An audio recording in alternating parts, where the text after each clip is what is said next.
everybody, and welcome back to my YouTube channel, The Grad Med Journey. So today's video is about something that's quite personal to me. I addressed it briefly in a Instagram story after I watched a documentary on iPlayer.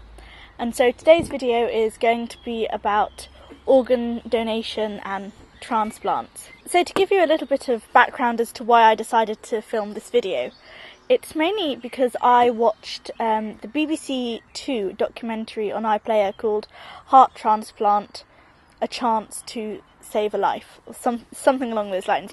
You'll be able to watch it over on iPlayer. It should be available for quite a while. It really moved me, and I did actually film a little clip immediately after watching it, where I was actually quite emotional because, as I said, the general topic area is something that's really quite personal to me. In order to give you a little bit of backstory, basically in the first year of my undergraduate degree, which was medical science at the University of Birmingham, my mum actually had 3 liver transplants over the course of 9 months. She was in hospital for just under a year, and she had 3 liver transplants. Now, firstly, I just want to state that the reason for my mum's transplant is not because she drinks alcohol, nothing like that. It's basically because she has an autoimmune condition known as primary biliary cholangitis, or what was previously known as primary biliary cirrhosis, or PBC. It has a lot of names. And the main aim I want to make for this video is to tell you why transplantation in general and donating your organs is a really good cause. Now, obviously I am really biased, and because it means so much to me, obviously I would agree with it and I would support it, but I also wanted to give you a bit of a medical view on it and give you some statistics and information which I just found off the NHS website and the organ donation website for the UK, just so that it's not just me saying how important donating your organs is, but also that the general population, it is also really important to a lot of people in the general population as well. The first thing to address is that there are 3 ways in which a person can donate their organs. So the first one is when somebody dies, they can donate their organs, and that is split again into 2. So that's if they die as a result of a head injury that has left them brain dead, or if they die as a result of a cardiovascular event such as a heart attack or something like that, where their heart stops and they have a loss of circulation. So the 2 types there are donation after circulatory death and donation after brainstem death. In addition to those 2 ways of donating your organs after you die, you can also, in some circumstances, donate your organs when you are still alive. You can do living donations. Now, those they're less common, but also they are more restricted in the different organs that can be donated. And I'm just going to give you a little bit of information on that because I found it quite interesting in my research. I definitely didn't know all of this, and I thought it might be interesting for you guys to know, because I'm guessing a lot of you are interested in medicine, and this is quite a relevant topic, and so that's why I thought I'd talk about it. So in terms of donating your organs after a cardiovascular event, so if you were to do a donation after circulatory death, the number of organs that on average can be used for donation is actually lower than those if you die by a brainstem death. Now, the reason for this is because obviously the heart is really important in giving blood supply to the major organs of the body. There are some organs of the body that rely more on the blood supply as opposed to others, or there are some organs that last a little bit longer without the blood supply, and so those organs are more appropriate and are more likely to be able to be used after a cardiovascular event. So according to the NHS Blood and blood and transplant website on the ODT clinical side of their site. I just googled this, so I didn't actually go to that specific page.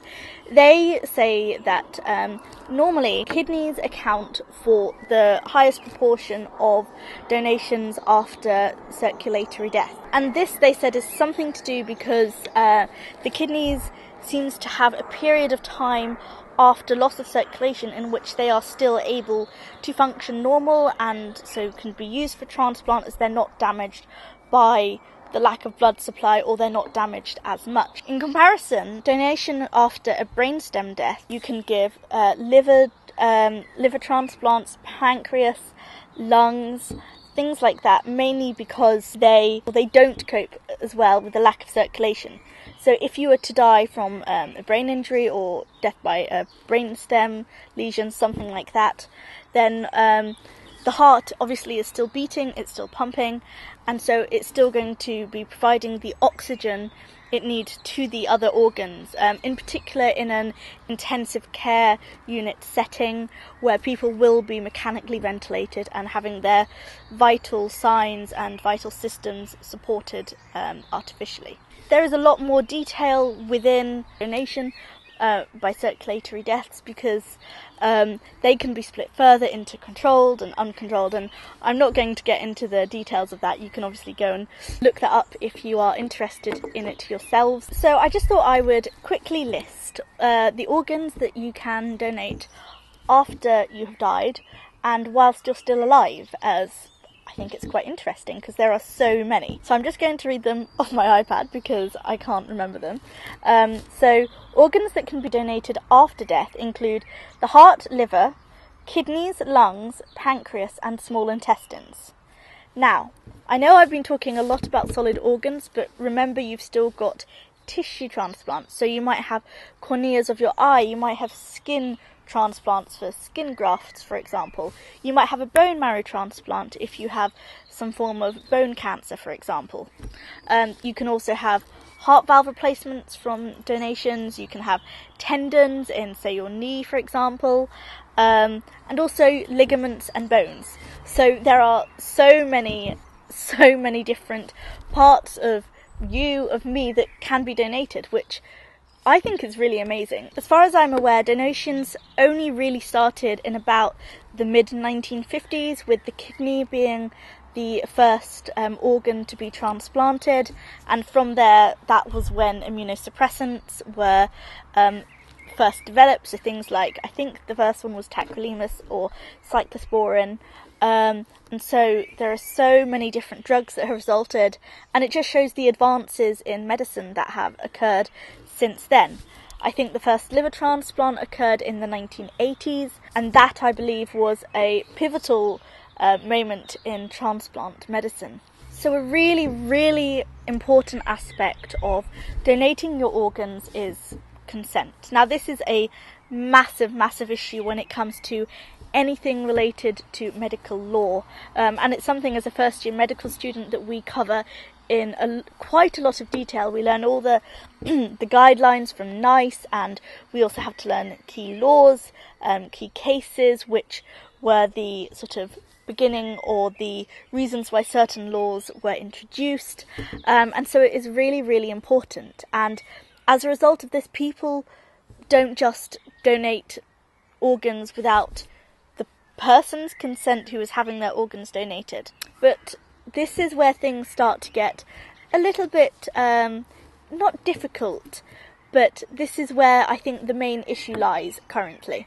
I think it's a common fact, it's common knowledge, that there are not enough organ donors as there is the need for donations to be given. I think one of the main issues is that not everyone who donates their organs is necessarily eligible for when they donate their organs.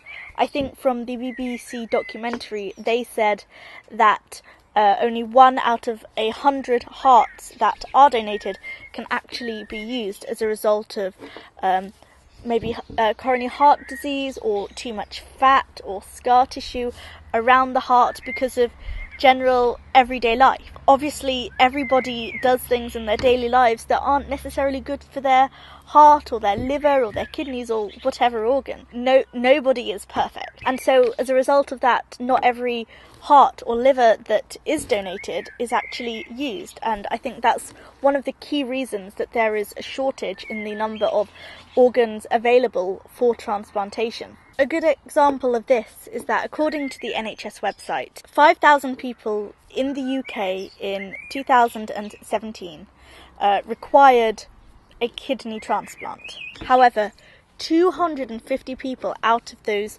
5,000 people died waiting for a kidney transplant, which for me seems like a really high number. And that's just kidney transplants.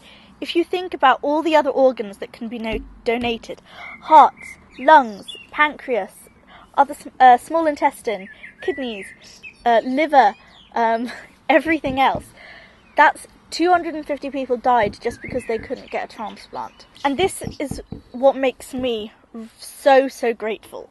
So grateful. As I said right at the start, my mum actually had 3 liver transplants during her time in hospital, and obviously the 3 were not planned. We were only expecting her to need 1, but due to complications and issues that were completely out of our control, unfortunately she actually had to have another 2 transplants. Her last transplant, she actually had to be placed on what is known as a super urgent transplant list. This is basically a list where people who are really desperate for a transplant, something major has happened to them, they weren't expecting it to happen, and they're not going to last the wait. So in my mum's situation, her hepatic artery actually burst due to a fungal infection, or they think was a fungal infection, which they think actually originated from her second transplant. And so obviously we can't control that. As a result of that, as I said, her hepatic artery burst and she was actually found unresponsive in her side room in the hospital. So they rushed her to surgery to sort of stem the bleed, connected her up to a machine that basically sort of does the job of the liver for a very short amount of time. And I think they said that machine only works for 3 days, and after 3 days it's not really effective at all. So we had 3 days to find a liver. It's in these scenarios, I mean, for every scenario, everybody wants a transplant. If someone is ill, whether it's from a sudden trauma or it's from a long-term condition like chronic kidney disease, everybody wants an organ. Everyone wants to live. Everyone wants to see the next 5-10 years. For me personally, obviously that was a really hard time, and I am so glad that the family of the people who donated their organs actually agreed to it, because if you don't sign up to the donor register, your parents, boyfriend, girlfriend, husband, wife, they can actually, if they're your next of kin, they can say, actually no, I don't want to donate their organs. I completely understand that, because the last thing you want to be doing when someone close to you dies is being like, yeah, sure, you can have their liver, because you're grieving, you're in pain, like it's hard. And so I completely understand where they're coming from.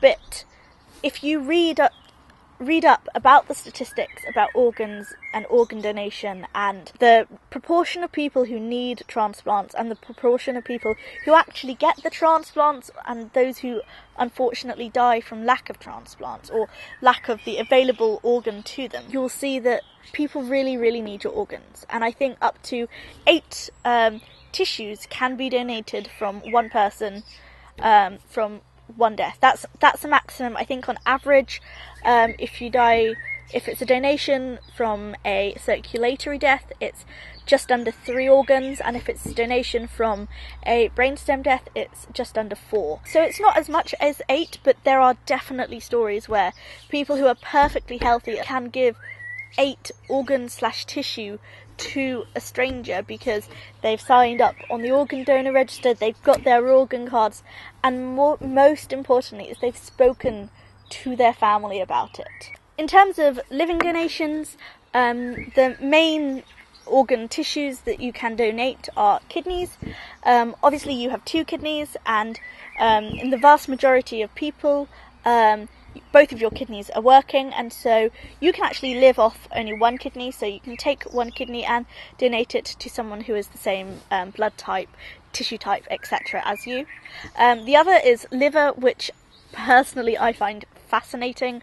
I spent a lot of my final year of my degree studying the liver, and the liver basically will regenerate. So you can cut out a portion or a lobe of the liver, transplant it into somebody who has the same tissue type, blood match, etc., etc., and the liver will basically grow to the size that that person needs. Now, obviously this can't be done in all cases, and there are reasons why you can and can't for different people, but that is another option, for example. And finally, you've also got tissues. So as I said, I watched the BBC Two documentary, and I've told you how my mum had 3 liver transplants, and I'm not very emotional in this video, but what I did want to do is just insert a clip of my immediate thoughts after watching the documentary, and I'm going to apologise in advance. I don't look particularly great. I'm quite emotional, and yeah, it was quite late at night as well, so I'm just going to insert the video in now. So I've just finished watching Heart Transplant, the documentary from BBC Two. This is a very spontaneous video, not planned. I wasn't planning to film this, but watching that documentary, it has shown me how amazing it is that people, families, are willing to give their families, their loved ones' organs to a complete and utter stranger. I'm sorry for crying, because for me personally this means so much, and it's just, it's so amazing. So I highly recommend that you go and watch it. It's on iPlayer, so you should be able to watch it. But it's just, there are so many stories that are both so positive and happy and change people's lives, but the balance between those stories and the sad stories where people die, whether that's from waiting for a transplant or after a transplant because it didn't take, which is nobody's fault.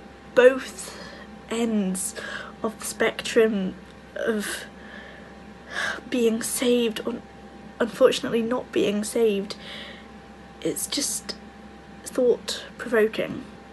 A couple of quotes from the show that resonated with me as I was watching it.